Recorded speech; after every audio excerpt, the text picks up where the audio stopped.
জর্জরিত হয়ে পড়েছে। গতিকে এনে অবস্থাত রাইজে মার বান্ধি একেমুখে জনগণের কারণে রাইজে হদল বলে জোরদার এক আওয়াজ উঠাই কেন্দ্ৰীয় চৰকাৰৰ বিৰুদ্ধে মাত মাতিবলৈ উদ্যত হৈছে। গতিকে আজি মোদী চৰকাৰে লোৱা যিবিলাক আঁচনি, সেই আঁচনিৰ জৰিয়তে আমি দেখিবলৈ পাইছোঁ দেশৰ ধনিক শ্ৰেণীয়ে ইয়াৰ পৰা সুবিধা লৈ বেংকৰ ঋণ কৰিছে। জন ধন যোজনাৰ আঁচনিৰ জৰিয়তে বেংকৰ টকা জমা লৈ নিজেই ডাল দৰিদ্ৰ জনগণৰ কাৰণে তেওঁ নিশ্চয় একো চিন্তা কৰা নাই, আমাৰ জাতিটোৰ কাৰণে একো চিন্তা কৰা নাই, অসমৰ কাৰণে একো চিন্তা কৰা নাই। আৰু অসমৰ ভূমি ইতিমধ্যে বাংলাদেশক গতাই দিছে। গতিকে এনে সন্দিক্ষণত এই জনগণৰ বিপাহিছিল মাৰ বান্ধি আজিও অসমৰ জনগণই জাতি বৰ্ণ ধৰ্ম নিৰ্বিশেষে সকলোৱে মাৰ বান্ধি ওলাই অহাটো এক সুখৰ খবৰ। কিন্তু আমি যদি বিধেয়কখন ৰখাব নোৱাৰোঁ তেতিয়াহ'লে আমি এই জাতি ত্ৰিপুৰা সংশোধনী বিধেয়ক 2016 এখন জাতিধ্বংসী বিধেয়ক গৃহীত কৰি অসম চৰকাৰ আৰু কেন্দ্ৰীয় চৰকাৰে যি লাখ লাখ বিদেশী সংস্থাপন দিবৰ বাবে চেষ্টা কৰিছে তাৰ আমি মৰাণ সন্মিলিত জনগোষ্ঠী ঐক্য মঞ্চই তীব্ৰ বিৰোধিতা কৰিছোঁ। আৰু অসম চৰকাৰ তথা কেন্দ্ৰীয় চৰকাৰক বুজাই দিব খুজিছোঁ যে 1971 চনৰ 24 মাৰ্চৰ পিছত অহা কোনো বিদেশী, সেয়া হিন্দু বাংলাদেশীয়ে হওক অথবা মুছলমান বাংলাদেশীয়ে হওক, আমি সংস্থাপন দিব নোৱাৰোঁ। কোনোপধ্যে আমি তেওঁলোকক সংস্থাপন দিব নোৱাৰোঁ। এই কথা আমি অসম চৰকাৰ তথা কেন্দ্ৰীয় চৰকাৰক স্পষ্টভাৱে আজি এই প্ৰতিবাদস্থলীৰ পৰা জনাই দিব খুজিছোঁ।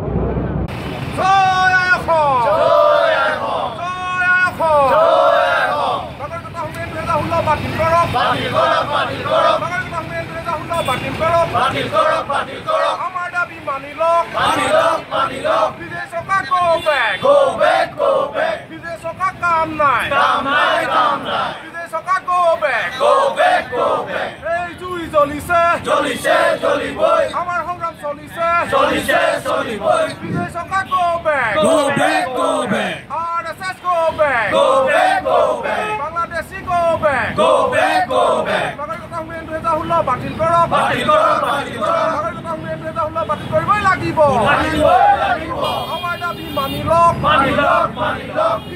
জিন্দাবাদ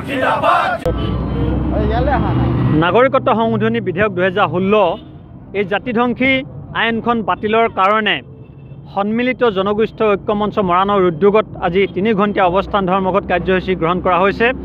আৰু এই কাৰ্যসূচীৰ জৰিয়তে আমি পুনৰবাৰ অসমৰ মাননীয় মুখ্যমন্ত্ৰী সৰ্বানন্দ সোণোৱাল ডাঙৰীয়াক আমি সকীয়াই দিব বিচাৰিছোঁ যে আপুনি যদিহে অসমৰ জনসাধাৰণৰ লগতে উত্তৰ পূৰ্বাঞ্চলৰ জনসাধাৰণৰ যি আৱেগ অনুভূতিক সন্মান জনাই যদি এই বাতিল নকৰে এই জাতিধ্বংসী আইনখন, তেন্তে অনাগত দিনত কিন্তু অসমত এক ভয়ংকৰ পৰিস্থিতি যে সৃষ্টি নহ'ব এই কথা কিন্তু নুই কৰিব নোৱাৰি।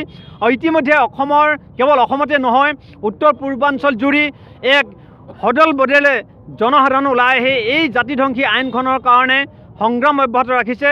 তৎসত্ত্বেও কিন্তু আপোনাভাৱে মাত্ৰ ভোটৰ স্বাৰ্থত ধৰ্মীয় ভিত্তিত এই আইনখন গৃহীত কৰি অসমত অবৈধ বাংলাদেশীক সংস্থাপিত কৰিবৰ কাৰণে যি প্ৰচেষ্টা অব্যাহত ৰাখিছে এই কাৰ্যক আমি পুনৰ ধিক্কাৰ দিছোঁ, আমি গৰিহণা দিছোঁ। আৰু পুনৰবাৰ আমি মাননীয় মুখ্যমন্ত্ৰী সৰ্বানন্দ সোণোৱাল ডাঙৰীয়াক আহ্বান জনাইছোঁ যে আপুনি দিল্লীৰ আজ্ঞাবাহীৰ ভৃত্য নহয়, প্ৰকৃতাৰ্থত এগৰাকী জাতীয়তাবাদী মনৰ মানুহ হিচাপে পৰিচয় দিয়ক। আপুনি দিল্লীক বুজাই দিয়ক যে মই অসমৰ পক্ষত আৰু কোনো কাৰণতে মই অসমীয়া জাতিৰ বিপক্ষে মই থিয় দিব নোৱাৰোঁ। আৰু অন্যথা কিন্তু আপোনাক ইতিহাসে কেতিয়াও ক্ষমা নকৰিব আৰু অসমীয়া জাতিয়ে ক্ষমা নকৰিব। আৰু মাননীয় প্ৰধানমন্ত্ৰী নৰেন্দ্ৰ মোদী ডাঙৰীয়াক আমি আহ্বান জনাইছোঁ যে অসমৰ ৰাইজৰ লগতে উত্তৰ পূৰ্বাঞ্চলৰ ৰাইজৰ আৱেগ অনুভূতিক সন্মান জনাই শীঘ্ৰেই এই জাতিধ্বংসী আইনখন বাতিল কৰক।